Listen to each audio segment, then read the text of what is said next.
Close your eyes and imagine this. It's 1943, and you're a 20-year-old kid from Manchester or Melbourne, stuffed into the freezing tail turret of an Avro Lancaster bomber. You're 20,000 feet over Nazi Germany, flak bursting around you like fireworks gone wrong, and a German fighter's tracers light up the dark. Your odds of surviving this night? Barely 50-50. That's the Lancaster Bomber story, a plane that won wars but broke hearts. This isn't just another war tale. The Lancaster's hailed as Britain's mightiest World War II bomber, 156,000 missions, over 600,000 tons of bombs dropped. But beneath the glory, it hid fatal flaws that turned it into a coffin for thousands. Today, we're digging into those cracks, why this legend cost so many lives. Stick with me, this one's personal. But why does it matter now, decades later? Because the Lancaster wasn't just metal and rivets. It was a lifeline for the Allies, a symbol of defiance against tyranny. Yet, for every tale of triumph, there's a shadow of loss that lingers, etched into the memories of families who never saw their boys come home.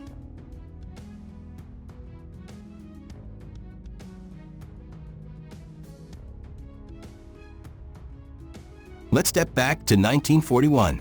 Britain's in a slugfest with Hitler, and the RAF's bombers are struggling. Enter the Lancaster, a phoenix from the ashes of the Avro Manchester, a twin-engine dud with engines that coughed more than they roared. Avro's engineers bolted on 4 Rolls-Royce Merlins, 1,460 horsepower each, and suddenly they had a beast. First flight, January 9th, 1941. By 42, it's Bomber Command's backbone. This thing was a hauler, 14,000 pounds of bomb standard, up to the 22,000-pound Grand Slam, the biggest of the war. It flew 156,192 sorties, dropped 608,612 tons of explosives, more than any Allied bomber. 7 men crewed it: pilot, engineer, navigator, bomb aimer, wireless op, and 2 gunners, 1 mid-upper, 1 rear. They were a band of brothers, facing hell together. But greatness came with a grim catch. The Lancaster didn't just appear out of nowhere. It was born from desperation. The Manchester's failures had left Bomber Command scrambling, and the RAF needed a heavy hitter to strike deep into Germany. Avro's redesign wasn't just clever, it was a gamble that paid off, turning a lemon into a legend. Think about the scale of it. Factories across Britain churned out 7,377 Lancasters, each one a marvel of wartime production. Workers, men and women alike, poured their sweat into those airframes, knowing they were building hope for a nation on the brink. It was a machine that carried more than bombs. It carried a country's resolve. And yet, for all its might, the Lancaster's rise wasn't flawless. Those early missions in 42 showed promise. Raids on Lübeck and Rostock lit up the night, but they also hinted at the vulnerabilities we'll unpack next. The stage was set for a bomber that would define the war and doom too many who flew it.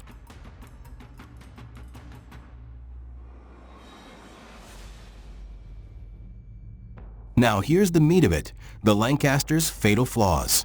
These weren't hiccups, they were death traps. Let's break it down, flaw by flaw. Vulnerability to enemy fire. The Lancaster's guns were a joke, with 8.303 Brownings, puny compared to the B-17's 13 50 cals. 4 in the tail, 2 dorsal, 2 nose, barely enough to swat flies. German fighters like the WWII clocked 408 miles per hour and shrugged off those rounds. Night fighters with Schrage music, upward-firing 20mm cannons, tore through the belly, where guns couldn't touch them. RAF stats say 60% of losses came from these attacks. Tail gunners? Sitting ducks, outgunned every raid. Picture the scene, a Messerschmitt Bf-110 stalking through the clouds, its pilot lining up that deadly upward shot. The Lancaster's underside was a blind spot, a soft target for cannons that punched through like paper. Crews knew it, dreaded it, but had no counter, only prayers and luck. And it wasn't just the night fighters. Daytime escorts couldn't always keep pace, leaving Lancasters exposed to swarms of Luftwaffe interceptors. The .303 rounds might have worked in 1939, but by 43, they were relics against armored Focke-Wulfs. It was a mismatch that spelled doom too often. The rear gunner's plight sums it up, trapped in a glass bubble, scanning the dark, knowing a single burst could end it all. Survivors called it the loneliest job in the war, and the Lancaster's feeble defenses made it a recurring nightmare. Lack of crew protection. Crew armor? Almost none. The pilot got a thin plate, gunners got nothing. Rear turrets were iceboxes, no heat, no shield. Fuel tanks didn't self-seal, one bullet, and you're a fireball. Bomber command logs show 20% of losses were fire-related. The B-17 had armor and redundancy. The Lancaster traded it for bomb weight. Mid-upper gunners froze and bled, exposed to flak and fighters with no cover. Think about the cold for a second. At 20,000 feet, temperatures hit -40. Rear gunners wore electric suits that often failed. Frostbite was common. Survival was a roll of the dice. The Lancaster's design prioritized payload over people, and the crew paid the price. Then there's the fuel system. A stray spark or shrapnel could ignite those unprotected tanks, turning a hit into an inferno. Compare that to the B-17, where self-sealing tanks saved countless lives. The Lancaster's crews were left vulnerable by a choice made on the drawing board. It wasn't just neglect, it was a calculated risk. Bomber Command wanted maximum destruction, so they skimped on protection. But for the lads inside, every mission was a gamble. Would the flak find them first, or would the flames? High casualty rates. The numbers don't lie. Of 7,377 Lancasters built, 3,249 were shot down, 44%, plus 683 wrecked beyond repair. That's over half lost. Bomber Command lost 55,573 men total. Lancasters claimed over 21,000 dead or missing. A 1943 RAF study gave crews a 16% shot at surviving 30 missions. Rear gunners averaged 5 flights. Nuremberg, March 44, 64 of 95 lost bombers were Lancasters. One night, 545 souls gone. Those stats hit harder when you break them down. A tour was 30 ops, but most didn't make it past a dozen. The odds got worse as the war dragged on. Germany's defenses sharpened, and the Lancasters' weaknesses stood out like a sore thumb. Take a single raid like Berlin in 43. Hundreds took off, dozens never returned. Ground crews would wait at dawn, counting the gaps in the lineup.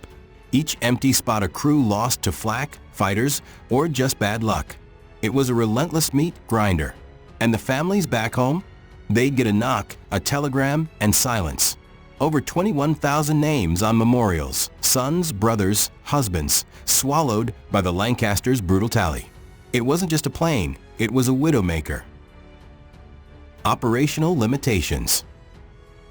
That giant bomb bay was a double-edged sword. It hauled monsters like the 12,000-pound tall boy, but slowed the plane to 287 miles per hour. Easy pickings for 400 miles per hour fighters. Flak loved the big target. Low-level raids like Melbourne, 44, 42 of 346 Lancasters down, 11.5% in one night.